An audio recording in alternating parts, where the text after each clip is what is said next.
desperate to find hope, he discovered that facing his past was the key to unlocking a new kind of creativity.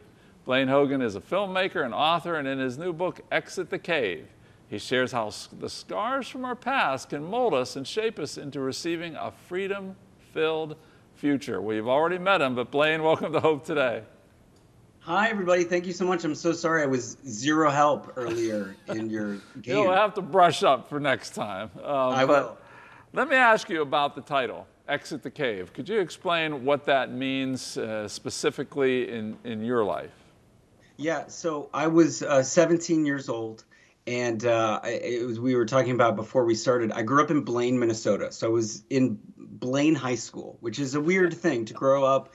Your name is on the water tower. But I'm 17, I'm in a humanities class, and I hear the story of Plato's allegory of the cave. So Plato, the great Greek philosopher, and it's essentially his idea of how we come out of the light or out of the darkness and into the light and learn this idea of truth. And so he tells this allegory. And I remember sitting, listening to my professor, my teacher, at the age of 17, hearing about this hero who leaves the cave that's, he's been staring at shadows, ventures out into the light, and then returns to the cave to tell his tribe, his community, that there's so much more, that what they're looking at is, in fact, a facade. It's shadows, it's darkness, that there's truth waiting for them.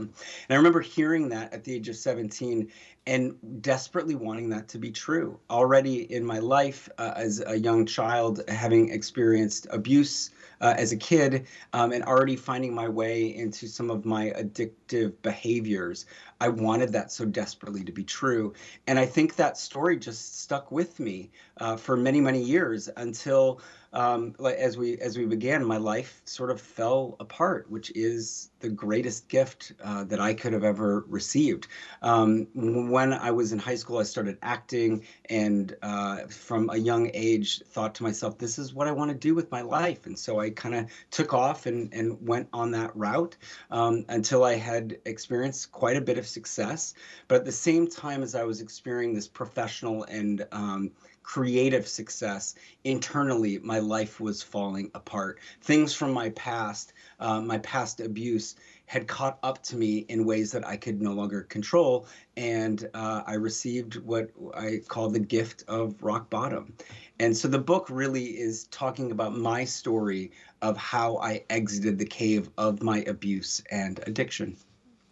You know, so many people that have struggled and have had stories of abuse, and there can be this feeling of hopelessness, like you're never going to escape from that past. It kind of just sort of seems like it follows you around. What did you do? How did you see that, where you received that area of freedom in your life? Yeah, so as I had found myself, I was in Chicago and experiencing these panic attacks that I thought were undoing me. I knew I needed to do something different. My dad was an alcoholic and an addict, and I'd seen how his life was playing out, and I knew I didn't want that. And I knew I was going to have to do something dramatic. So I took a pause from acting and went out to Seattle, where I met a man by the name of Dan Allender, and I started attending his school called the Seattle School for Theology and Psychology. I had no intention of working in a church, no intention of getting a master's degree in theology and culture. I just knew I needed something different. And it was there that Dan Allender, in a class called Faith, Hope, and Love, said something that changed my entire life, which was the easiest thing you can change is your past, which is a ludicrous statement, right? Because we think that the past is locked. We cannot change. It's come and it's gone. And what he was saying is that in many ways, we have become unreliable narrators of our own story. And also, we look at time inaccurately. And by that, we think of time as linear, right? Past, present, future. It kind of follows that very rote path. But in fact, the way we experience time is past, future, present. And so when we think about that and how it plays out, we think about the places in our life, particularly the moments of pain and trauma. And we think that, of course, is going to happen again in the future. So however we're imagining the future is how we live in the present. And so the things that happened to us that were hard, we begin to protect ourselves, the stories of pain and trauma, and we try and protect ourselves from that never happening again. But what I found is I began to go back into those stories, those places of pain and trauma, the abuse, the places where I was at my most addicted self.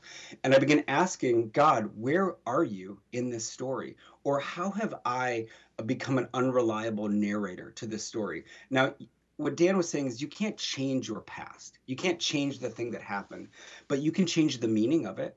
You can change the with God's help.